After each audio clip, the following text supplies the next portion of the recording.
Greetings, everyone, and welcome to the Newer Scholars Workshop hosted by the Arizona State University Sandra Day O'Connor College of Law. I'm Sue McMahon. I'm one of the organizers of today's workshop, along with my ASU colleagues, Mary Bowman, Danielle Fordyce-Ruff, and Alyssa Dragnich. And we are all just absolutely delighted that you could join us today. So we're here to do what we as a legal writing community do best. We're here to learn from each other, support one another, and to work together to build our skills as scholars. We have an amazing day planned. We're going to spend the bulk of the afternoon giving feedback and comments to the 11 newer scholars who have submitted drafts. But before we turn to that work, we're going to start off our day hearing from some experienced legal writing academics about scholarship, what it is, why we do it, and how to do it well. So let me first introduce you to our amazing panelists. First up is my ASU colleague and co-organizer of today's workshop, Mary Bowman. Mary is a clinical professor of law at ASU Sandra Day O'Connor College of Law. Broadly speaking, her scholarship focuses on how we make decisions, particularly how cognitive biases and rhetorical choices affect that process. More specifically, she writes about legal education and law student learning, search warrants, and racially biased prosecutorial rhetoric. Next up, we have Alexa Chu. So Alexa just finished her 12th year teaching legal writing at the University of North Carolina. She has co-authored 2 legal writing textbooks and writes scholarly articles about legal citation, legal style, and law school pedagogy. We also have with us Michael Higdon. Michael is a professor of law and also the Interim Associate Dean for Academic Affairs at the University of Tennessee College of Law. He has been teaching legal writing for 20 years now and has published a number of articles in journals such as the Alabama Law Review, the Duke Law Journal, and the Iowa Law Review. And last but not least, we have Sarah Morath. Sarah is a professor of law and associate dean for international affairs at Wake Forest University School of Law. She teaches legal writing to JD and international LLM students and an upper-level legal writing course in environmental justice. Okay, so Sarah, we're going to kick it off with you for our first question. And I want us to start by really defining that term scholarship. You know, what is it? What counts? And what should folks be thinking about as they're considering whether to engage in scholarship and what kind of scholarship to engage in? Well, thank you. And I'm excited to participate in this panel with Alexa and Michael and Mary, and to share my thoughts with all of you sort of emerging scholars today. So the question that I was tasked with is, what is scholarship and what do you write? And unfortunately, or why do you write? And unfortunately, the answer is answers may vary, right? A typical law school answer. Answers may vary. It's really, so to answer that, I'm going to start with some general questions and some standard answers. And then I'm going to talk about me specifically. And then I think we're going to turn it over to Alexa and Michael, and then they can share their thoughts sort of on their journey, their scholarship journey. So some general questions to be thinking about as you endeavor in your personal scholarship journey is, how might you define scholarship? And that's really going to be dependent, I think, on 2 things. And it's, one is going to be sort of your institutional the institution where you're at, their expectations. So the expectations of your institution is going to help you define scholarship, as well as your own. And the second part would be your personal sort of goals as a writer. What brings you joy? Why are you going to engage in this endeavor? So I would encourage you all to be thinking about reviewing what your institution has set forth in their bylaws as the expectations for your writing requirement. What is your obligation? What is your dean and your associate dean expecting you accomplish in your role there?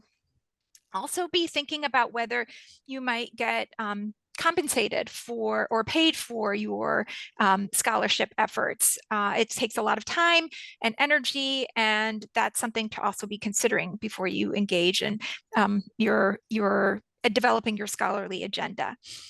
I'd also, the personal aspect is thinking about sort of what are your professional goals? So are you a VAP, or are you in a contract position and seeking something that might be more long term? And the institutions that you're looking at, are those institutions that might require scholarship? And so you want to be thinking about how do I want to develop in my career as a legal writing professor? Do I want scholarship to be a part of that package, or am I more interested in just focusing on teaching and having sort of scholarship as being something additional? Um, scholarship takes a lot of time. And so you want to be thinking about what role I want scholarship to be playing in my life. This might not be the seasons for scholarship, but maybe in the future, you might have an opportunity to engage in scholarship. We all have personal obligations. And so thinking about how it's going to fit in your life long term, I think is kind of important as well. You also want to be thinking about where you're going to write and place your articles, and then sort of what actually are you going to write about are all things that you want to be thinking about before you start your scholarly journey there. So some things to be thinking about in terms of placement, where you might be writing. Obviously, the law review is sort of what we're all familiar with. Maybe you served on a law journal in your law school career. And so that's something that's very familiar to you all. But you also want to be thinking about smaller venues, such as online law review journals. You might be thinking about peer review publications like the Journal of Legal Writing Institute or Jolwood or Second Draft or Perspectives, that you've seen maybe those announcements on the legal writing listserv.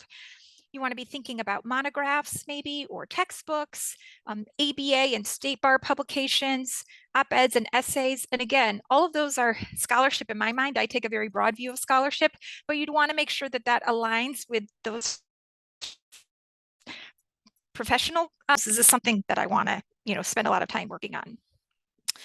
What you write about could be things like pedagogy, or the legal profession, or legal tech, law school experience, storytelling, narrative and persuasion in legal documents. Those are all, perfect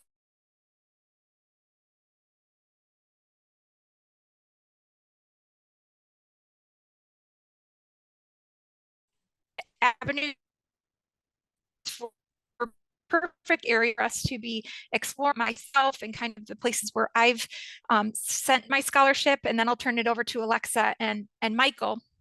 I am in a tenured track position, recently tenured, and I was seeking a tenured position, a tenure track position. And so a lot of my motivation for engaging in scholarship was to seek and acquire a tenure track position. That's me personally. That doesn't need to be your reason for writing, but that was a lot of why I was writing. So I came from two other institutions where writing was encouraged, but it was not required, the University of Akron and the University of Houston. And so I continually wrote while I was in these positions that did not require writing, because I wanted to become known in an area of law. I wanted to make connections in the academy. And so those were some of the reasons why I was kind of engaging in writing, preparing for an eventual transition to a tenure track position. Now, I write a lot about environmental law, but I also write about things that are happening in the legal writing classroom. I have a master's in environmental studies, so it's natural for me to think about and explore topics in environmental, food, and animal law. I also teach an animal law class as well, an environmental justice class. I've written several law review articles, so I've done the traditional law review route, but I've also spent a lot of time writing op-eds. And I've written a couple of books, one edited and one a monograph on plastic. I've done 2 book reviews. I've written some shorter pieces for online journals, and I've also written for some of our legal writing publications. And so another sort of component to, in addition to sort of satisfying my tenure track requirements, that I engaged in scholarship is I think there's also a very academic component to writing, and that I think it helps when we write. I think we become better teachers. We just become better at our craft. We teach writing. And so when we're engaging in the act of writing, I think there's lots of tips and tricks and insight that we gain from sort of the exercise of writing. So it can serve as a source of problems. Like, this would be a great exercise for my students to, try to figure out, or examples in our classroom. Many of us teach upper level writing courses. We might teach a class in scholarly writing, uh, an upper level writing course, areas in our own scholarship. It helps us answer questions like, what does a good thesis statement look like? What does good organization look like? How might I make it more persuasive? Like, when we're actively engaging and answering those questions ourselves as writers, we become better teacher expertise with our students. So I'm kind of going to end it there and maybe turn it over to Michael and Alexa to kind of share their thoughts on what is scholarship and why do we write?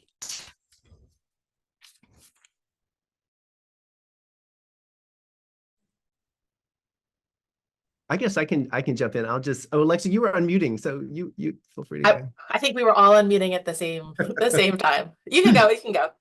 Okay, I will just say that the reason I started writing wasn't very noble.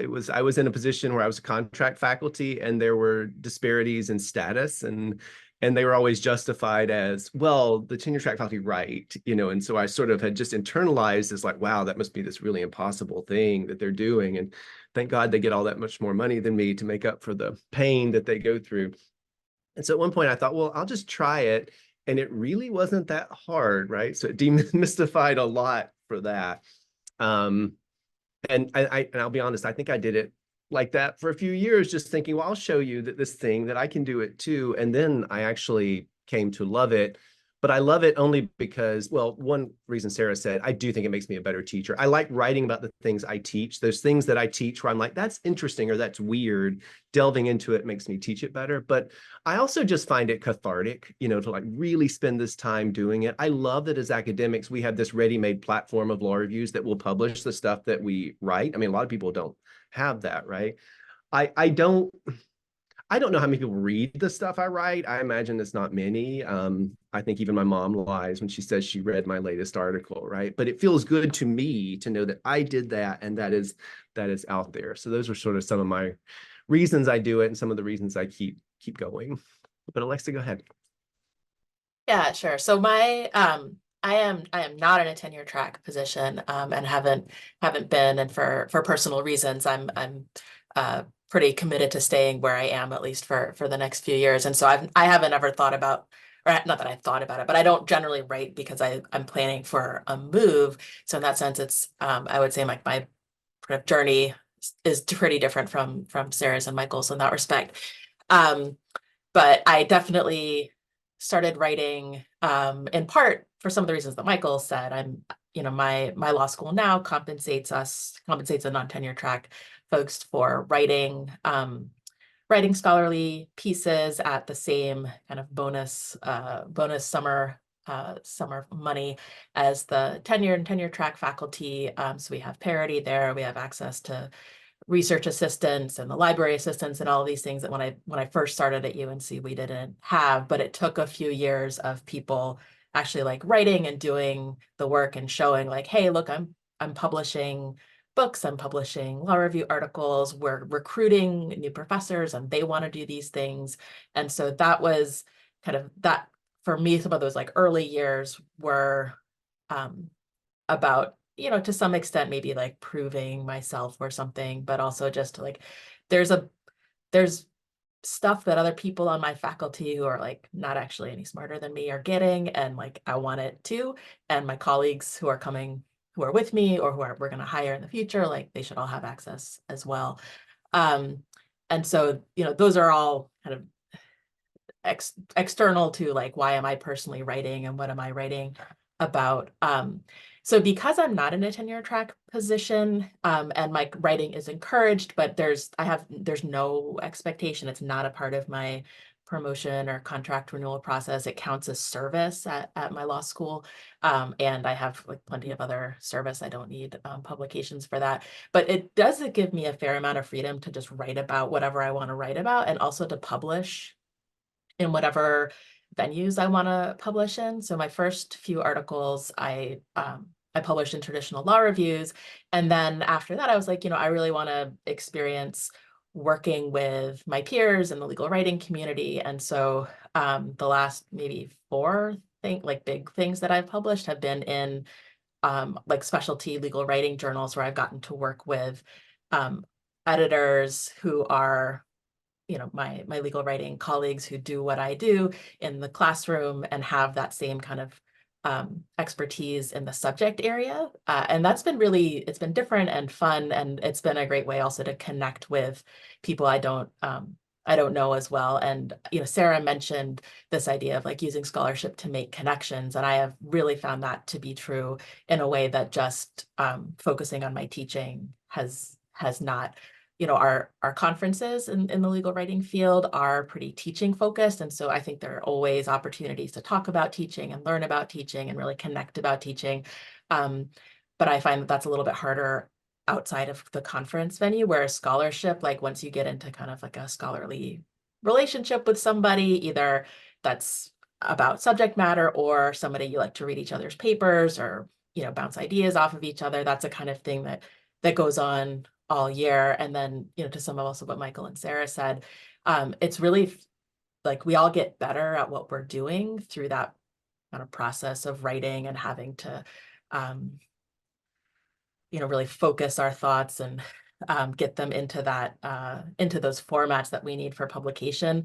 And I find that like doing that kind of in conversation with other people is, for me, just intellectually really stimulating. I'm lucky I have a bunch of other people on my faculty who also do that, but I jumped at the opportunity, for example, to do this because I was like, oh, I get to talk with like Sarah and Michael and Sue and Mary. And, and that like we had a pre-call and that was just super exciting just to hear how other people do their scholarship. Even though it was like, I'm chaotic, I'm also chaotic. So those are all reasons that I like to write. And, later when we talk about kind of places where you might want to publish, I'm happy to talk more about doing those various kind of peer legal writing specialty areas. Mary, do you So I want to just jump want to, I just want to chime in on a quick thing kind of about my own journey, which is that I came at this fighting for status at the institution that I previously taught at. And then once we got that opportunity to be tenure track, then I thought, oh, now I actually really have to do the writing. I had some like partial things in files in my computer and started to write. And the list of things that Sarah went through about thinking about all the different considerations and thinking about audience, frankly, that kind of paralyzed me at the beginning. And everything I tried to write, I had all sorts of different people's voices in my head, and it was incredibly frustrating the first time. So I worked through it, and we can talk a little bit more later in the session about working through it. But I just wanted to flag that in terms of, and now it's one of my favorite things, and part of why I changed schools is that I have more time to do it and more of a forum to do it and do it well. And so if you are in a position if you are someone who may be doing it for more extrinsic motivation rather than intrinsic motivations, or in the messy, this is frustrating part, it doesn't have to stay that way. And I'm happy to chat with, we'll talk more kind of about getting through that process as we go through the day today, but I'm also happy to chat with folks one-on-one if that's you, because that certainly was me. And like I said, now I love it, but not how I started. Well, now we're going to just walk through the different stages of the writing process and solicit some ideas from these accomplished folks about like how to do each of these stages well. And so we'll start with the pre-writing stage. And Alexa, I want to target this question at you. Like, how do you come up with ideas? How do you research ideas? How do you stick with ideas when you're in that pre-writing phase? What are some things that have been really successful for you? Yeah, happy to. So I tend to get ideas from either things that come up when I'm teaching. So like something that so I started like writing, when I started writing law review articles, they were about citation and teaching citation, because I just had like a lot of thoughts and feelings that came up around teaching citation. And I felt like what I was supposed to be doing wasn't like the right thing. And so I found that kind of feeling of like, this doesn't seem right to me. This seems like there could be something better here is often where kind of my idea kernels or idea seeds, whatever, come from. And that can come from teaching, but also from reading. Something I know we talked about kind of in the pre-meeting is how important reading is to writing scholarship. And so, there's lots and lots of stuff written in the legal writing field, but also in, all the other fields where you might be writing legal scholarship. And, thinking about reading things with that critical eye of like, I'm absorbing this information, but also like, do I agree with it? There's a point of view here. Do I agree with it? Do I think that maybe an inference that's been drawn is wrong? Or is there a question I have that hasn't been answered? And so those for me are kind of the places where my ideas come from. I tend to be a person who has like too many ideas, and I like think of ideas all the time, and like often I'm in like the carpool line, and like I cannot record my ideas. And so hopefully like the better ideas, like they come up multiple times, and that's honestly, that's like my sorting mechanism. If I've thought the thought multiple times, enough that I remember that I thought it before. But I know some people like they keep a journal or they keep a spreadsheet or something as like ideas come up, and then as they're like reading something or they're having some other thought, they might think, oh, let me go back to I feel like I had an idea about that, right? And it's a way of kind of keeping track of your ideas, but also seeing like, oh, are there trends? Do I tend to be like gravitating towards the same topic or the same question or the same like thing that seems not quite right, or information that's missing? And so I think in terms of kind of like ideas, those are my thoughts on ideas. Researching, reading, just so much reading. I am, as alluded to before, like kind of a messy writer. So I'll have these ideas, and then I'll be like, oh, well, I want to go and read like everything that's ever been written that touches this idea. So then I go onto SSRN or High, and then I download like 1,000 articles. And then I'm like, I'm going to label these. I'm going to like make a spreadsheet. I don't do like any of that. I just start like randomly clicking in my downloads folder. It's terrible. And, but like I do get through a fair amount of stuff that way. And then if there's something like, oh, I got to come back to this, right? I might print it or actually label the file. Right. But there are neater ways of doing that are probably more efficient, right? But then the process of doing that can be like, oh, somebody actually like wrote about this thing I was thinking about, but it's led me to this other question, or, and then sometimes I might just follow one person, because, sometimes people will write on the same topic and like be looking at different aspects of the same question. And so that's kind of my research trail. It's messy, but I like to see what else is out there. And then, it's like we teach students with regular, like practical legal research, and then refine my question, see, where else might I want to look, but also it's kind of like choosing classes. There are some people like everything they write is like so interesting to me. So, I'll find a person like that and just read everything they've written, and then that'll just give me a lot to think about as well. So I'll pause there, Sue, if you want to check in on our other panelists, or are there any follow-ups? Well, Michael, why don't you chime in next? Sure. So agree with everything Alexa said. That's really great. I'm a big fan of reading. I kind of almost always have a binder of stuff I printed out to read, because I usually will start with like right now, I'm like, I want to write something on prenuptial agreements and the intersection of contract theory. And I don't know anything about contract theory. I just think that sounds cool, and I want to see what that is. So I know I need to read a bunch of stuff. So I'll usually go and I'll print things out, and I'll have a binder. And when I have a chance, I'll just go through and read and highlight things like, oh, that's interesting, or that's advancing my understanding. And notice, I don't know what I'm going to say about it yet, and it probably won't be for a while. There have been times where I've written, it's like this leap of faith. I'm writing the piece. I'm like, still don't know what my thesis is, but it's going to come, right? But I sort of get it by reading all that stuff and figuring out, where is there a space for me? Where is there a space for my point? So big fan of reading. One other, a great place to find ideas, a great place is, so our library, I'm sure yours are the same, they will send me the journals as they come out from different schools. So I used to get like the top 100 journals, like just send them to my office. And what I would do is peruse the student notes that students would write in there. So these are like short pieces that students have written. And often if you read them, there's like a really good idea for an article there that you can take, and you can cite the student, which is a lovely thing, right, for those. So that's another good idea. Last thing I'll say is, I think new people are too quick to feel preempted. I think they're like, oh, I'm going to write this thing. And then they find one piece, and they're like, oh, damn it, someone's already talked about it and I can't do it. No, I think it's rare that you're truly preempted, right? Because even if it's very similar, it could have been from many years ago, right? Like things change, or you're viewing it through a different lens, right? That's an easy way to always pivot. Like, okay, well, I'm going to view it from the lens of this something else, right?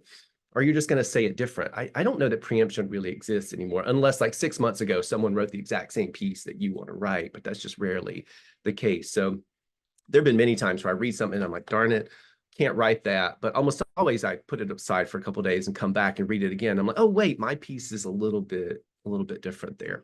So those are just some ideas I have. Yeah, so following up on that, I wholeheartedly agree both about the reading and about the preemption is not really such a thing that people say it is.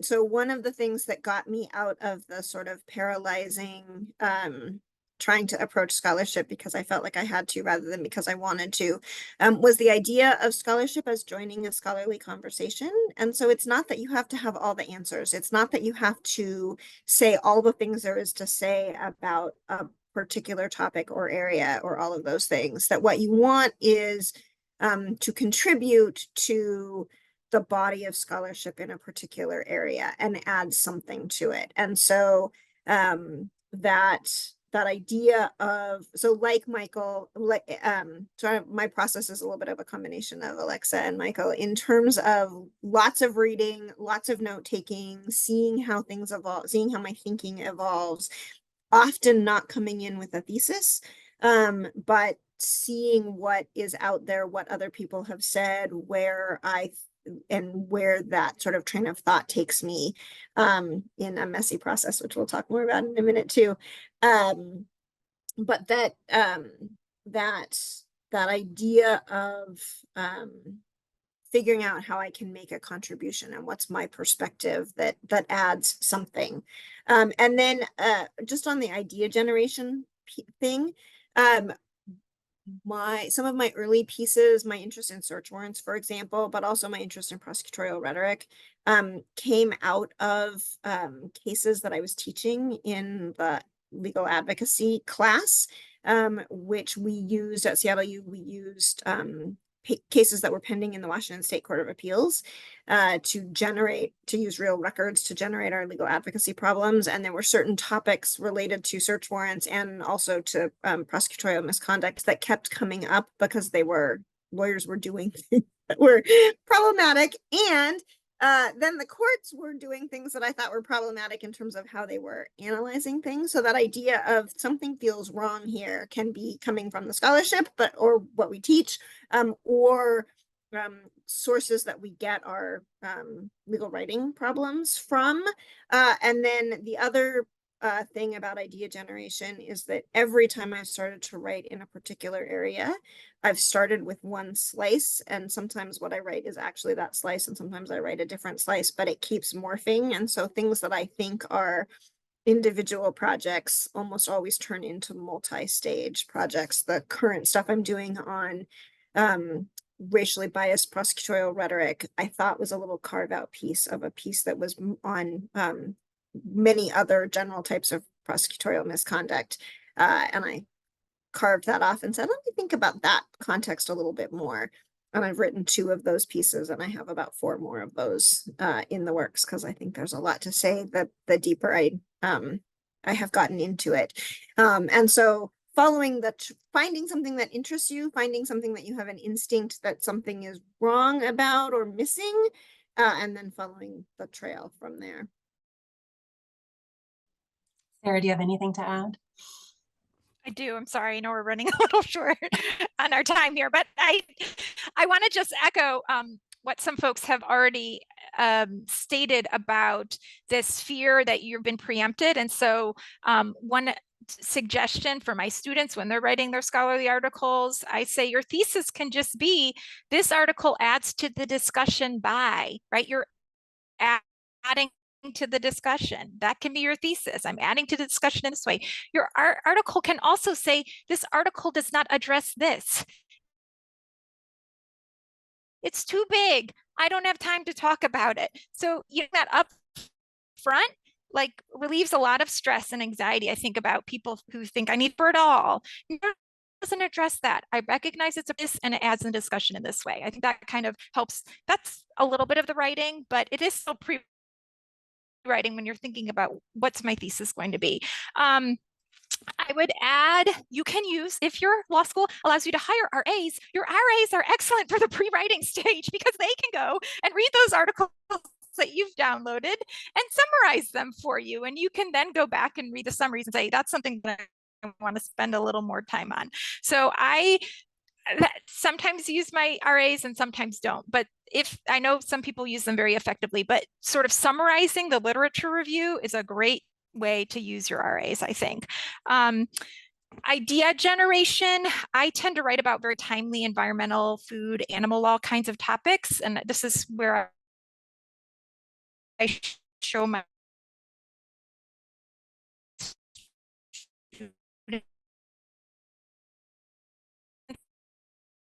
looking for their animal law seminar paper. And if you're the new, not just like generate whatever it's going to generate.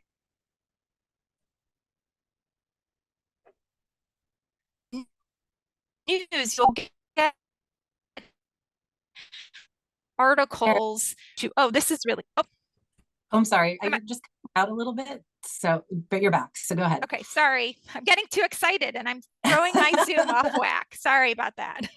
And so the idea is just news. There's a news tab in your Google search bar and you can type in that topic and then you can get news items related to that topic, and that's a good place to find ideas. And then I love the idea of trends.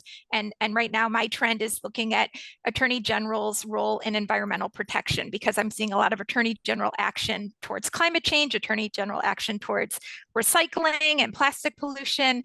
And so that's my idea. What am I going to say about that? I don't know yet. I'm going to send my RA to look at these complaints and see what they can kind of distill from there. But those are some ideas. And SSRN has something called Digital Networks, and you can subscribe to it and it will send you sort of, these are recent articles that have been uploaded to SSRN on this topic. And you can get it like once a month or once a week. So you're not being overwhelmed with emails from SSRN, but SSRN can send you alerts about articles that have been recently uploaded onto SSRN in the subject area that you're interested in. So that's another place to be looking for ideas. Fabulous. Those are some great ideas. Okay, so now let's turn to the writing phase. And you have your idea and you're actually putting pen to paper. Mary, what are some suggestions, thoughts that you have for that stage of the process? Sure. So one of the things that came out as Alexa mentioned earlier when we had our pre-call was that there is no perfect process, and we all sort of were apologetically describing our processes as, well, this is how I do it, but it's not really a model. But I think that's actually a very important message. There is not one perfect process. It doesn't have to be a perfect process. For me, I don't have a really sharp line between pre-writing and writing. I tend to take a lot of notes as I'm going, some combination of outlining, paraphrasing, saving articles, moving them around in folders as I take notes, including articles I have read and taken notes on versus still articles to read in a particular topic area. So again, not a perfect process, but working through the research, I tend to pull big chunks of block quotes from things that I'm reading that I think are interesting, that I want to go back and sit with and review later. when I'm really in the middle of a project of the pre-writing shifting into writing stage, I tend to have a whole bunch of different Word documents that have aspects of the topic with notes related to that aspect of the topic so that I can drill into this piece and so that I'm doing synthesis as I'm figuring out where to put things, rather than I did a couple of articles where I had one long 200-page Word document full of stuff, and that was terrible. So moving, breaking things down and synthesizing as I'm going by topic. We talked about outlining. I tend to outline after I have a bunch of notes and sort of pieces that I just described. But what I tell my students this too, I outline every time I sit down to write a paper. I outline, and then I think, no, that's a terrible outline, and I outline it a completely different way, and then I do that 2 or 3 more times, and then I think, oh, for God's sakes, I just have to start writing. And so I start writing little pieces of it, and then I get the whole thing written, and I almost inevitably am like, oh yeah, none of those draft outlines were the right outline. Now that I've seen it, I can see where the pieces go, and then I spend a while reorganizing it and reworking it into the actually right outline. So I envy those of you that can write good outlines initially, and I always think this is going to be the time, and I really empathize with my students that have that struggle in terms of like, just follow Kriak, sure, but also it got all messy again. And so I think depending on what process works for you, that changes on this idea of finding time to do it, because sitting down and writing, I tend to like to have something more than just kind of a morning here, an hour in the morning, whatever. I like to have carved off bigger blocks of time to really make the big shift from the messy pre-writing into starting to turn things into pieces.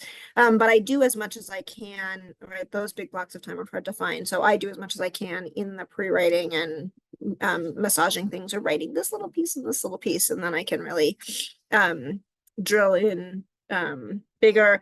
Some people write, some people are much more disciplined than me and write every day or write 1 day a week consistently. I find that to be really hard with the rhythm of our semester and with the rhythm of grading. So I tend to be kind of a feast or famine writer, and even sort of small chipping away, but really sort of feast or famine and working on things.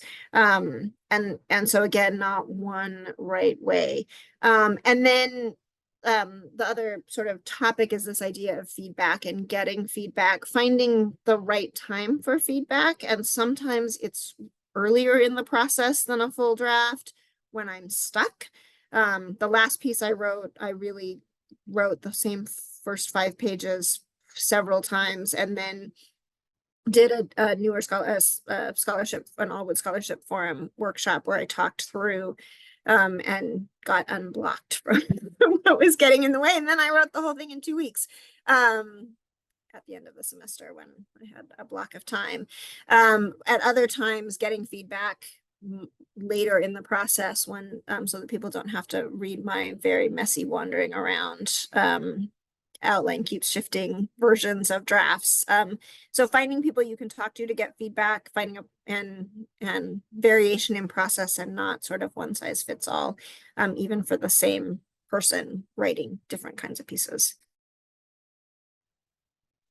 Alexa, do you have anything to add? Sure. Yeah. So yeah, I'm also kind of a messy, chaotic writer, and very much identify with the feast or famine. I think in my mind, I'm like a person who is disciplined and I write every day and I have word count goals, and like it's just that's not actually just how it goes at all. I'm a very kind of like, if it's the right season and there's like a good rhythm, I find even with my pre-writing, like I'll be doing like a lot of thinking for like months, years, and then it'll be like 2 or 3 weeks. And I'm just like all the thinking, all the reading. I, like to print if things that I'm going to be looking at a lot, like I will print out and highlight things I'm looking at. Some I'll also do like in PDF and do a highlight. And then you can depending on what PDF reader you're using, it'll give you kind of like summary, like it'll just show you the parts that you've highlighted. And then if I add comments to that, I can see the thoughts that I already thought about it. Because like I mentioned before, like I think a lot of thoughts, and if I don't write them down, they're gone until they occur to me for the very first time the next time. So I find that helpful. So just two like very concrete things that I also find work well for me because of my not very linear writing process. So one is just this concept of like the TK, or to fill in later. So just the letters TK, like journalists, I see this sometimes in like journalism pieces where they're like waiting to fill some information in. But that combination of letters doesn't occur very often in English. And so if you type it in, like while you're trying to like write stuff, it can give you an easy place to Control F and go back to. So if I'm writing and I'm like, oh, write amazing roadmap paragraph here that explains what's going on, TK, and then I can keep going because I can't write that roadmap because I don't know where I'm going because I'm pantsing my whole piece. Right. Or like, great topic sentence here, TK, give example from, Sue McMahon's article here, TK, right? And then I can go back to it when I have maybe a chunk of time that isn't my, like big brain, like thinking all the things at that moment writing spurt. And then the other is the reverse outline. So this is something I know we ask students to do. I find it super helpful, both for my own writing and also like I have a writing partner who will like look at my absolute garbage drafts, early drafts, and she'll just skim through it and she'll make a quick reverse outline for me. And then she'll be able, and she'll start explaining it to me. And then I'm like, oh, that's here and that's there. And then I can move things around. So again, like if you're a good outliner and that works for you, you don't need this. But if you make a big mess and then you're like, I'm going to take this mess and make it great, like that I find very helpful to get from like mess to like something you could show somebody who's not your messy reading buddy. Hey, Sarah, do you have anything to add? Yeah, these are all great suggestions. I'm taking a lot of notes here too. Just a couple of things. So sometimes you have to write because you have a deadline. So an example for me was when I had a book deadline. And so I did have to, it just had to become part of my life where I got up every morning very early and just wrote what I could write before everyone else got up. And I had to do that for like a year of my life. And that just was a crazy year, but that was sort of like a deadline imposed kind of environment. I don't recommend that all of the time, but I do think that sometimes having that external, like I'm going to present on this topic, submitting an idea. So you have this like external date that you're, or a date in the future that you're working towards, kind of can force you to write along the way. So that's a tip if you want some encouragement. Submit a little proposal, and then you'll have to think about your idea a little bit more. What else do I have here? Writing. A lot of folks have talked about sort of like this. It is a sort of a communal exercise, writing, and finding someone who you feel comfortable sharing your ideas with. Alexa talked about that, and Mary talked about that. And we have a very supportive legal writing community for that. So please take advantage of all of those writing workshops that are available. But if you don't, you can also think about maybe at your own institution. I know we've talked about doing writing retreats for our students when they're working on their briefs or their memos, but you can maybe go about organizing a writing retreat for the faculty at your school, and we do it like at a more fun location than the law school to kind of like, it's quiet, but it's not the law school. And you bring snacks and you kind of just say, I'm going to write for 2 or 3 hours in the afternoon, and you block that time and you're with other people who are writing. So, you're hopefully getting some good energy that way. And then the final thing I would just say is like, you really, I think we talked a little bit about this in our pre meeting, the panelists here, about thinking really like long term. What is your goal for this project? Is it going to be a law review article? Is it going to be a book? And are there little things that you can do along the way that keep your interest in that topic, or that just keep you writing? It's almost like if you lose it, if you stop doing it, you'll lose it. So I always just think like, what's something little I can do to put out there that's going to like have me practice my writing and my editing and my sort of concision. That's not going to be such a time suck as a law review article, but that's going to help me get to the final goal of a law review article. And so that's why I really have gotten on this like op-ed, writing for the Hill, writing for the Conversation, these shorter pieces that I can do in 2 weeks.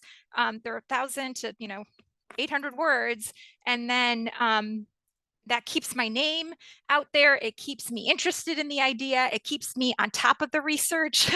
And then I can kind of add that into the final product, right? Because I'm becoming more of an expert on this topic anyways. And I really had to do that for my book on plastic. I was getting so sick of plastic. I'm like, okay, I'm going to write about the treaty now. And I wrote like a little op-ed on the treaty so I could write my chapter on international law. Like I was just getting sick of it. So I needed to have these little little blocks along the way that kind of helped me get to the finish line. So, just keep that in mind. Like you are maybe going for a law review, but you could maybe have like a smaller piece in there that makes you feel like, oh, I'm getting somewhere. I published this, and then I'm going to do that later. One final comment here is also sometimes your ideas need to germinate for a while. So my example for this is I was writing about organic regulations before the pandemic, and then I got sidetracked. I got an invitation to write the plastic book, and then I just published in 2023 my organic regulation piece. So it had been around for maybe 5 or 6 years, and I finally got out there in law review form. So don't be discouraged if you get sidetracked. You're like, I really want to write about this, but now's not the season to write about that. I'm going to kind of table that, put my energy and effort here, and then you will always have time to kind of return to that idea. And maybe it's a little bit different. There had been some statutory law that had been introduced that I had to address, but the same kind of point that I wanted to make with the piece was still there. So you might be like me and have lots of like different files. This is this article. This is this article. This is this article. This is where I'm going to spend my time this summer, next summer there, next summer there. But that's just the way writing is, I think. So. And Michael, I want to hear your thoughts on writing, but I also want to ask you about the post-submission process. So in the interest of time, do you have like tips for both of those aspects of the writing process? Yeah, so I have 2 real quick for the writing process. One is I don't cite while I'm writing, and there's a risk because then I write the piece and I'm like, who said that? Where did that come from, right? But it breaks my flow and I want to get it done. The best tip I have for writing is momentum can help a lot, right? Like think about when you're grading 30 papers. If you haven't graded any, you really don't want to start. But if you've already graded 25, you're like, oh, I'll just do these last 5 and I'll be done, right? So when I write an article, I think a lot about the background section. And I'm like, I'll just write that first because I don't really have to do much thinking. Like my first article was about intestate succession and how it's a mismatch with family models outside the nuclear family model. So I knew there was going to be a section on here's what intestate succession does in the family, and here are the family models. And I just spent months writing that like a book report, like I would in college. Here's what this person said, and I don't have to have any thoughts whatsoever.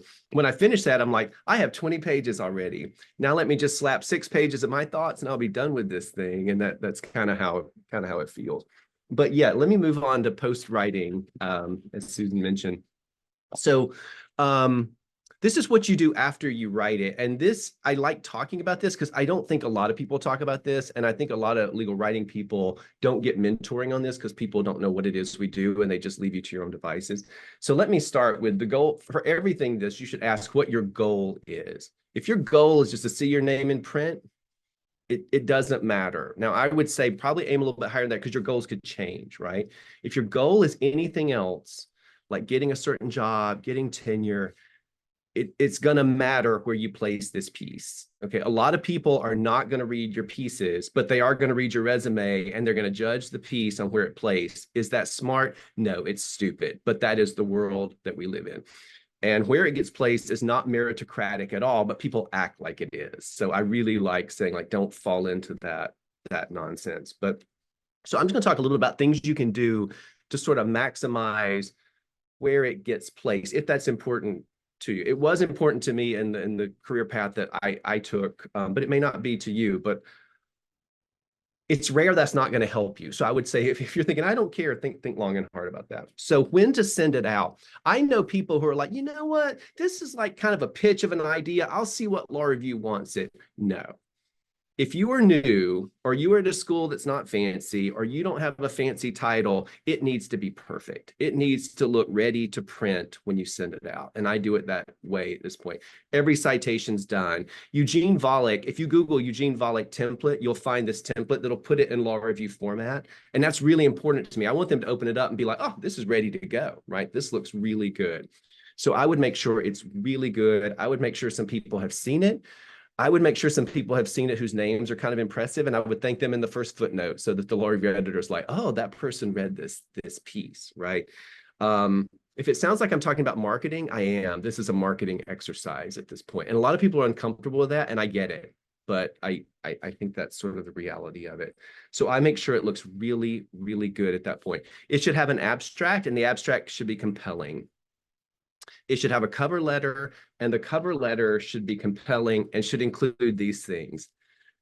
This article is timely. This article is important. This thesis is novel, and you are someone with expertise to write it. Why am I saying all this? Because I think law review editors are going to read the abstract or the cover letter, maybe not both, and they're going to make a decision of whether to pass it on to the next level of review or not.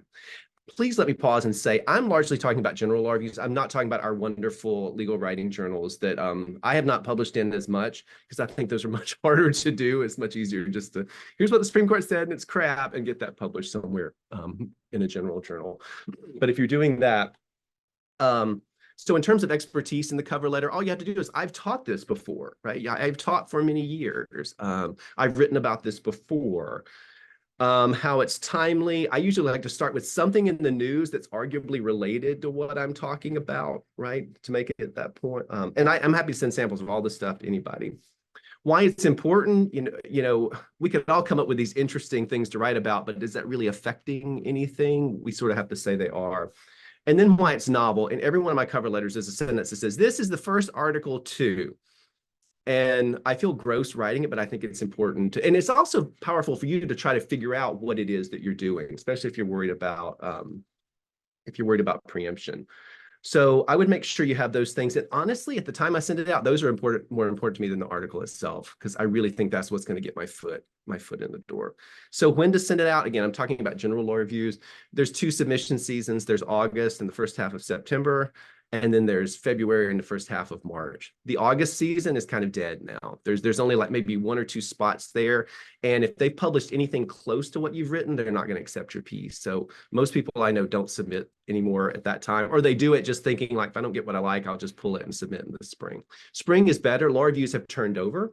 So there's a whole new people, their books are empty. They're trying to fill the books.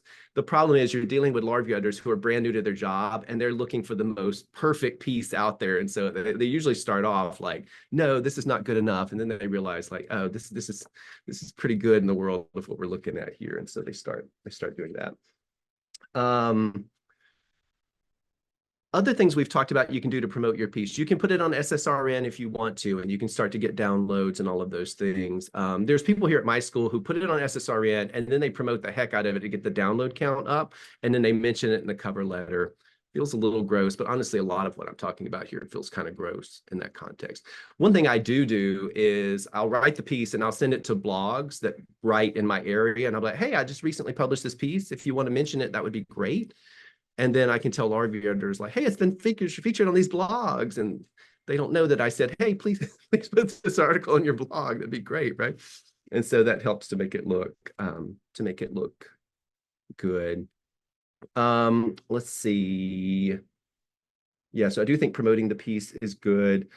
Oh, your CV, the CV you send out with it is really important as well. I have a CV that's different when I submit articles, because I think in terms of law review editors, and this is what I think, and I feel, and no one's ever said I was wrong.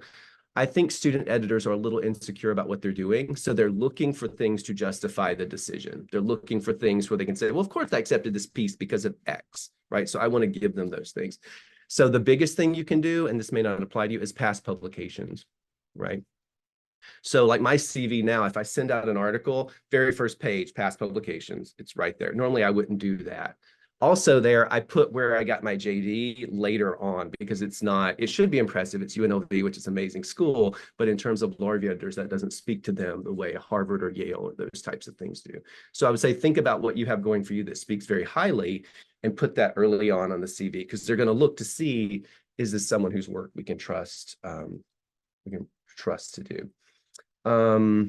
One of the things expedited review, I won't go into that, but I'll just talk. It's called trading up. If you've ever seen what happens, it's a disgusting process, but what happens is you get an offer from one journal, and then you contact journals ranked higher saying, hey, I have this offer, and my deadline is this, but I'd really be interested in you. Would you like to make an offer? And there are some journals that won't even look at it till they get an expedited review. Why do I say it's gross? Because really it punishes those journals that are kind enough to accept it without an expedited review, right? But I digress. Working with student editors is always fun. If anyone has experiences there, it can be, you have more power than you know. You don't always know that dealing with the editors. They will write back and want you to change a lot of things. You can generally say no to that. And I don't mean to beat up on student editors. I think they do a wonderful job for the huge task that we put on their shoulders. You will sign an agreement about your piece. One thing we wanted is note whether you get to keep the copyright in your piece or not. Historically, you've always gotten to keep it. Now, some of them are not doing that. I think that's really important because, as Mary was talking about later, sometimes you write a piece and you're going to write several in that vein. And I want to know that I can use pieces of that piece and subsequent pieces as I build on it without having to worry about some journal having copyright. We've had some authors on my faculty who have had to sign over the copyright per the agreement, but they pushed back and the school said, oh, okay, we won't do that. The last thing, I'm going to kick this to my wonderful co-panelists here, because I published one piece in, is that right? One piece in Journal Allwood, and it was quite small. I haven't worked with peer review as much, or those wonderful, wonderful editors. So I'd love to hear them talk a little bit about how that's different than publishing with student editors. Not to put you on the spot, but. I mean, I can start. Yeah, so I've published pieces in the Journal of Appellate Practice and Process, which is run now by some legal writing folks at the University of Arizona. Although I worked with like the prior set of editors, and then two pieces with the Allwood Journal, and then one with the LWI Journal, and then a shorter piece with Perspectives, which is one of our kind of discipline journals that publishes shorter pieces. And I would say, like, for me, the big difference has been like the level of involvement with the editors.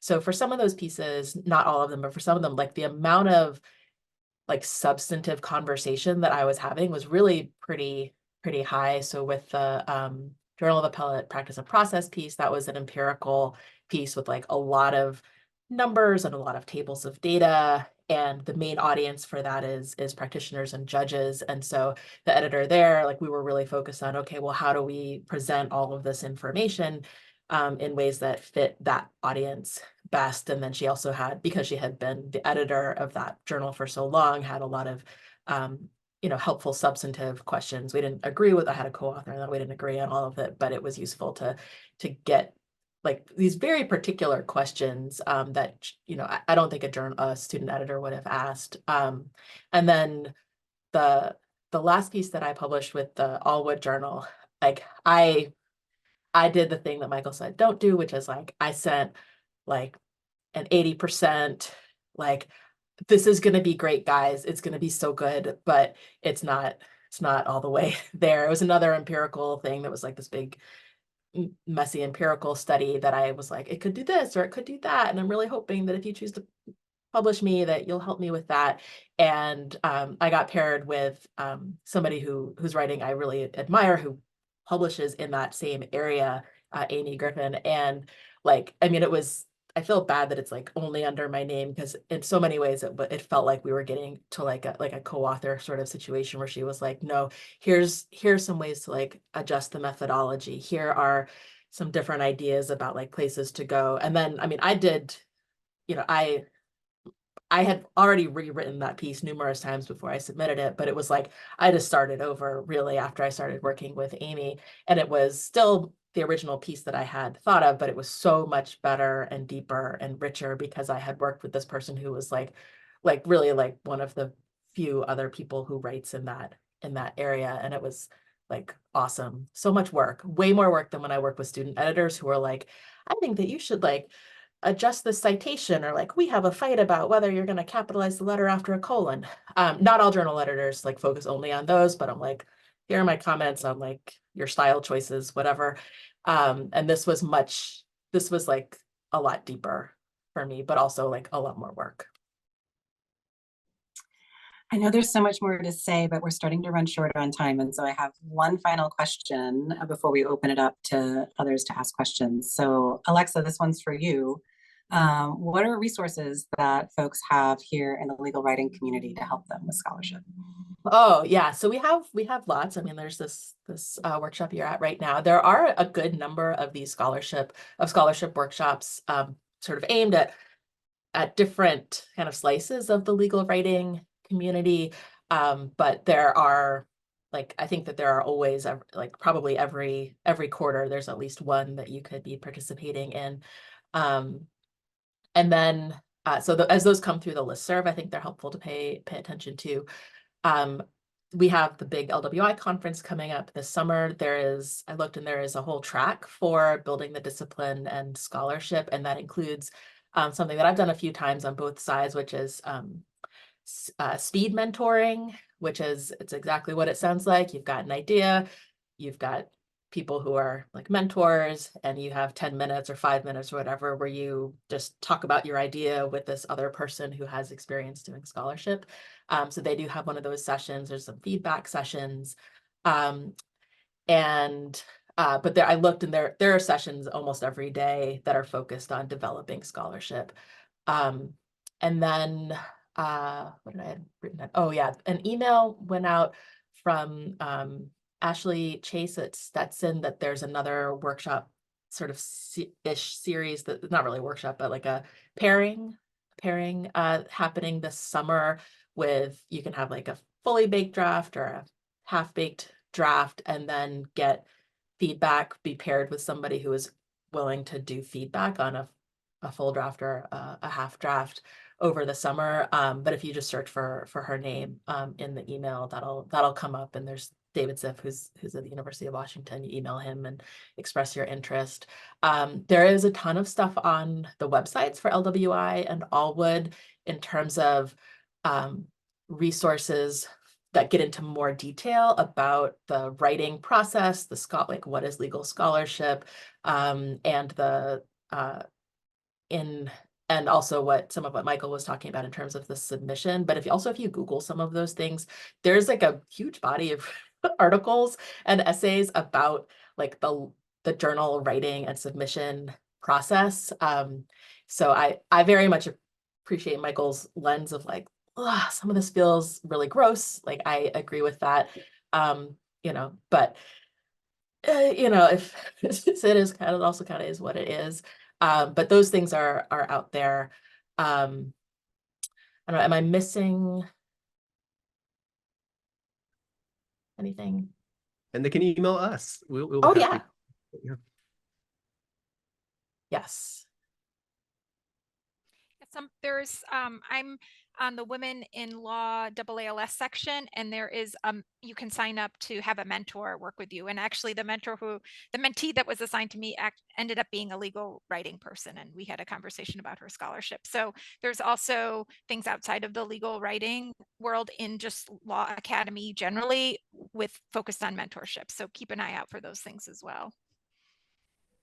And do that stuff. I have seen people who I really think at their school, they didn't get the support, and they just try to figure out the best they can. And it's not an intuitive process. And if you make the wrong decisions here and there, it can really hurt you. I've done outside reviews for people going up for tenure, and I basically wrote the letter saying to the school, did you mentor this person? Because I don't think you did, right? And they contacted and said, yeah, you're right. We kind of didn't do that. So make sure you seize those, because it's your future and your career. It's really important. So what questions do you all have for our panel?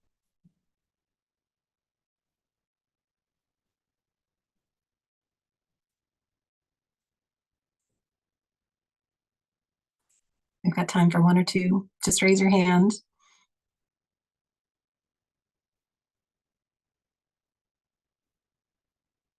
We answered it all. We did such a I good job. know. Good work, No guys. questions.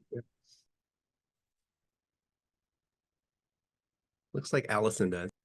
Oh, Allison, go for it. Yes, thank you all so much. This has been really, really informative. I feel like I really don't know the logistics about how to submit. So I mean, it's so helpful to think about ideas and everything else, but then it was very helpful, just like the nuts and bolts. And so I have a question kind of about that. You know, I think Michael, you had mentioned that people don't really submit anymore in the summer. And as someone who is like deadline driven, I was thinking like, okay, I'm going to get it done and submit at the end of the, like, you know, really have it ready. Then before school starts, I'll submit it. Is there a negative, do you think, to submitting in the summer? Do you think that it would be to my detriment to do that? Or, I mean, why has the summer kind of end of summer season fallen away as a kind of viable means of submitting your article? If you could just explain that. Yeah, I don't know why, but it seems like the editors are accepting more pieces in the spring, so they have fewer slots in the fall to give away. And so when your piece comes in, they're not only judging the quality of the piece, they're judging it against the topic of the other things. So if you write in a super popular area, probably they already have a piece there. So that's the reason. There's no danger to it. I'll tell you the only danger is if you care, if I have friends who are like hardcore about placement, like I'm going to place it super high. And so the only fear is you send it out in the fall and you get an offer and you don't know if you could do better in the spring. Because I'm like you, when it's done, I want it out of my life, right? I want to send it out. I want to sign the agreement and I just want it done. So there've been several times I submitted in the fall and something comes in, I'm like, I kind of wanted to do a little better than this, but damn it, I really want to be done with this. And so I just signed the paper and that's fine. And so that's the only, I'm trying to think, that's the only danger because the journals will turn over by the spring. So you won't have the same people reading it. That's the only thing. Some people used to advise, if you're going to submit in the spring, you should change the title. Now, I will say there's a lot of people out there, not a lot of people, some people who will say it's unethical to submit to a journal you will not accept in, and that's a conversation we could have. My response is that does feel gross, but that's also the system we're in. I mean, if we have journals that won't even review the piece until they get an expedited review, what am I supposed to do, right? But that's not your question, and I'm getting off track. So I hope that's helpful. It was, thank you. Yeah, you can always pull your article. There's no, you can just, I've never done that, but I've had colleagues who just were not happy with their placement and they're like, I'm just going to try again. There's like, you know, maybe it wasn't even read, so there's really no harm there. And we didn't really talk about Scholastica, and there was a question I think that came through about how many do you submit to, and Scholastica will allow you to select the articles. You upload everything to Scholastica, your cover letter, your abstract, your article, and then you can select the articles that you wish to send it to. And so again, the gross thing is that you sort of pick those lower articles first. You don't submit to the high ones just yet. You submit to the lower ones first, and you get that nibble and then you hit expedite. There's like a special button for expedite. And so it goes to the journal editors with that notice that it's on an expedited review. And you can email the editors and say, just so you know, I've got this offer from this, I've got 3 offers from these schools, but I'd really like to publish with you, and they want an answer in 10 days. Can you please give me an answer? So there is this like crazy negotiations that happen that I sort of, the analogy that I use is it's kind of like law schools. You apply to that law school, you get in, and then you try to negotiate up, give me more money, or I'm going to go here, or I'm going to go there, you know? So it is this, our students do it. We do it when we do the law review submissions, but you bulk submit and you select like 10 or however 20, however many you want. And, you know, you probably have a dean of research, and you can ask your dean of research how to go about that. And please ask your school to pay for your Scholastica account. Don't be paying out of pocket. expensive to do it that way. So, you know, those are all things to be, you know, even if you're on the market, like if as a VAP or something, like, will I have access to Scholastica is a great question to ask after you get that offer to join the school. So. I see that we have one more hand up, so we'll have time for a very quick question and answer. So yeah. I know we're almost out of time. I just want to quickly ask, I know it's generally, most people would probably agree that it's easiest to write if you have big chunks of time to set aside and you're just writing one topic. But if you are on a schedule where you can only commit to maybe a couple days a week, 2 or 3 hours at a time, do you have tips on how to get quickly into the headspace you need to write, you know, really in depth, so that you can make progress in a short period of time? So one thing I do is keep a running sort of list of things to do, things to work on, and then I can sort of pick a piece like, okay, now I have this amount of time, so I'm going to take this piece off my list of things to do, rather than trying to write super linearly. I think trying to write really linearly and having that in and out is harder. But so that's one thing I would suggest. I also am a big fan of sort of, I may only have limited amounts of time that I can write, but it's kind of noodling in my head in the background. And so thinking, and I did that unintentionally and then kind of realized I was doing it. And then I'm more intentional about that process and using that in a variety of ways. But I would just say, as legal writing faculty, a couple of days a week, a few hours at a time is actually, I would put in the fairly a lot of time rather than limited amount of time. And framing matters in terms of looking at it positively and as the opportunity, rather than thinking like, oh, this is a more limited thing or a scarce thing. So a couple of ideas. So we're at, oh, go ahead, Michael. No, it's fine. Go ahead. Okay. Well, we're out of time, so I was just going to wrap everything up. And like I said, there is a lot more to say, lots more tips. And as Michael said, you can email any one of us to ask questions or give advice. I'm sure we'd all be happy to do that. But let's give a virtual round of applause to our panel. Thank you all so much for participating and for giving of your wisdom today. So for those of you who are with us in the afternoon sessions, you guys stay put. We are going to send you off into breakout rooms to do our workshops later on. And for the rest of you, so wonderful to see you, and thank you so much.